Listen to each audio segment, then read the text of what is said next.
Hello everyone, welcome back to Himesh kitchen. ನಾನಿವತ್ತು ಸೂಪರಾಗಿರೋ ನುಗ್ಗೆಕಾಯಿ ಸಾಂಬಾರನ್ನ ಹೇಗೆ ಮಾಡೋದು ಅಂತಂದು ತೋರಿಸ್ಕೊಡ್ತಾ ಇದ್ದೇನೆ. ಪ್ಲೀಸ್ ಯಾರೆಲ್ಲ ನೋಡ್ತಾ ಇದ್ದೀರಾ ನಮ್ಮ ಚಾನಲ್ನ ಸಬ್ಸ್ಕ್ರೈಬ್ ಆಗಿ, ಲೈಕ್ ಮಾಡಿ. ಫಸ್ಟಿಗೆ ಒಂದು ಕುಕ್ಕರ್ ತೊಗೊಂಡಿದ್ದೀನಿ. ಕುಕ್ಕರಲ್ಲಿ 1 ಕಪ್ಪಷ್ಟು ಬೇಳೆ ತೊಗೊಂಡಿದ್ದೀನಿ. ಅದನ್ನು ನೀಟಾಗಿ ವಾಶ್ ಮಾಡಿಬಿಟ್ಟು ಬೇಳೆ ಮುಳುಗುವಷ್ಟು ನೀರು ಹಾಕಿ, ಒಂದು ಸ್ವಲ್ಪ ಅರಿಶಿನ ಪುಡಿಯನ್ನು ಹಾಕಿ, ಸ್ವಲ್ಪ ಎಣ್ಣೆಯನ್ನು ಹಾಕಿ ಮಿಕ್ಸ್ ಮಾಡಿ ಕುಕ್ಕರ್ನ ಮುಚ್ಚಿ 3 ವಿಷಲ್ ಕೂಗಿಸ್ಕೊಳ್ಳೋಣ. ನಂತರ ಏನೇನು ಬೇಕು ಅಂತ ಸಾಂಬಾರಿಗೆ ತೆಂಗಿನಕಾಯಿ, ಈರುಳ್ಳಿ, ಟೊಮೆಟೊ, ಹಸಿಶುಂಠಿ, ಬೆಳ್ಳುಳ್ಳಿ, ಕೊತ್ತಂಬರಿ ಸೊಪ್ಪು ಇಷ್ಟನ್ನು ನಾವೀಗ ಮಿಕ್ಸಿಗೆ ಹಾಕ್ಕೊಳ್ಳೋಣ. ಅಷ್ಟನ್ನು ಈಗ ಮಿಕ್ಸಿ ಜಾರಿಗೆ ಹಾಕ್ಕೊಳ್ತಾ ಇದ್ದೀನಿ. ನೋಡಿ ಏನೇನು ತೊಗೋಬೇಕು ಅಂತ ನೋಡ್ಕೊಳ್ಳಿ. ತುಂಬ ಅಂದರೆ ತುಂಬ ಚೆನ್ನಾಗಾಗುತ್ತೆ. ಈ ರೀತಿಯೂ ಮಾಡ್ಬೋದು.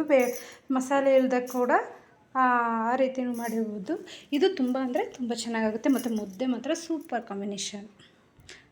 ಪ್ಲೀಸ್ ಯಾರೆಲ್ಲ ನೋಡ್ತಾ ಇದ್ದೀರಾ ಟ್ರೈ ಮಾಡಿದರೆ ಕಮೆಂಟ್ ಮಾಡಿ. ಮತ್ತು 1 ಸ್ಪೂನಷ್ಟು ಖಾರದ ಪುಡಿಯನ್ನು ಸಹ ಹಾಕ್ತಾಯಿದ್ದೇನೆ ಮತ್ತು 1 ಸ್ಪೂನ್ ಸಾಂಬಾರು ಪುಡಿಯನ್ನು ಕೂಡ ಹಾಕ್ತಾಯಿದ್ದೇನೆ. ನಂತರ ಒಂದು ಕುಕ್ಕರಲ್ಲಿ ಎಣ್ಣೆ ಹಾಕ್ಕೊಂಡು ಒಂದು 3 ಟೇಬಲ್ ಸ್ಪೂನಷ್ಟು ಎಣ್ಣೆ ಹಾಕ್ಕೊಂಡು ಅದಕ್ಕೆ ಸಾಸಿವೆ ಜೀರಿಗೆನ ಚಟಪಟ ಸೇರಿಸ್ಕೊಳ್ತಾ ಇದ್ದೇನೆ. ನಂತರ ಒಂದು 5-6 ಹೆಸರು ಬೆಳ್ಳುಳ್ಳಿಯನ್ನು ಕೂಡ ಹಾಕ್ತಾಯಿದ್ದೇನೆ. ನಂತರ ಒಂದು ಅರ್ಧ ಈರುಳ್ಳಿಯನ್ನು ಕೂಡ ಸಣ್ಣದಾಗಿ ಈ ರೀತಿಯಾಗಿ ಉದ್ದಕ್ಕೆ ಕಟ್ ಮಾಡಿ ಹಾಕ್ತಾಯಿದ್ದೀನಿ. ಒಂದು ಬ್ಯಾಡಗಿ ಮೆಣಸು ಹಾಕ್ತಾಯಿದ್ದೇನೆ ಮತ್ತು ಸ್ವಲ್ಪ ಕರಿಬೇವು ಹಾಕ್ತಾಯಿದ್ದೀನಿ. ಈ ರೀತಿಯಾಗಿ ಫ್ರೈ ಮಾಡ್ಕೊಳ್ಳೋಣ. ನೋಡಿ ಯಾವ ರೀತಿಯಾಗಿ ಆಗಿದೆ ಅಂತ. ಸ್ವಲ್ಪ ಕೆಂಪಾಗಬೇಕು. ನೋಡಿ ಈ ರೀತಿಯಾಗಿ ಆಗಿದೆ. ಈ ರೀತಿಯಾಗಿ ಬರ್ತಾಯಿದೆ. ಯಾವೀಗ ಏನು ಮಾಡೋಣ ಅಂದರೆ ಹೆಚ್ಚಿಟ್ಕೊಂಡಿರೋ ನುಗ್ಗೆಕಾಯಿ ಮತ್ತು 2 ಆಲೂಗಡ್ಡೆ ಹಾಕಿದ್ದೀನಿ. 2 ಆಲೂಗಡ್ಡೆನ ಫ್ರೈ ಮಾಡ್ಕೊಳ್ಳೋಣ. ನೀಟಾಗಿ ಎಣ್ಣೆಯಲ್ಲಿ ಫ್ರೈ ಮಾಡ್ಕೊಂಡ್ರೆ ತುಂಬ ಅಂದರೆ ತುಂಬ ಚೆನ್ನಾಗಾಗುತ್ತೆ. ನೋಡಿ ಮತ್ತು ರುಬ್ಬಿಟ್ಕೊಂಡಿರುವಂಥ ಮಸಾಲೆಯನ್ನು ಕೂಡ ಇದರಲ್ಲೇ ಸೇರಿಸ್ಕೊಳ್ಳೋಣ.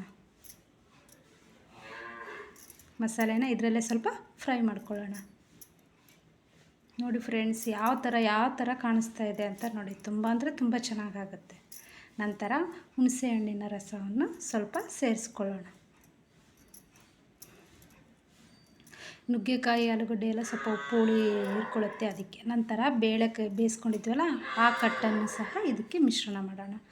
ನಂತರ ಸ್ವಲ್ಪ ರುಚಿಗೆ ತಕ್ಕಷ್ಟು ಉಪ್ಪು ಕೂಡ ಸೇರಿಸೋಣ. ಆಯಿತು ನೋಡಿ. ನಿಮಗೆ ಯಾವ ಅದಕ್ಕೆ ಬೇಕು ಮಾಡ್ಕೊಳ್ಳಿ.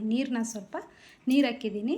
ನೋಡಿ ಯಾವ ರೀತಿಯಾಗಿದೆ ಅಂತ. ಕುಕ್ಕರ್ 1 ವಿಸಿಲ್ ಬರೋಕ್ಕಿಂತ ಮುಂಚೆಗೆ ಆಫ್ ಮಾಡಿಬಿಡಿ, ಇಲ್ಲಾಂದರೆ ನುಗ್ಗೆಕಾಯಿ ಎಲ್ಲ ಒಡೆದೋಗುತ್ತೆ. Thank you all. ನೋಡಿ.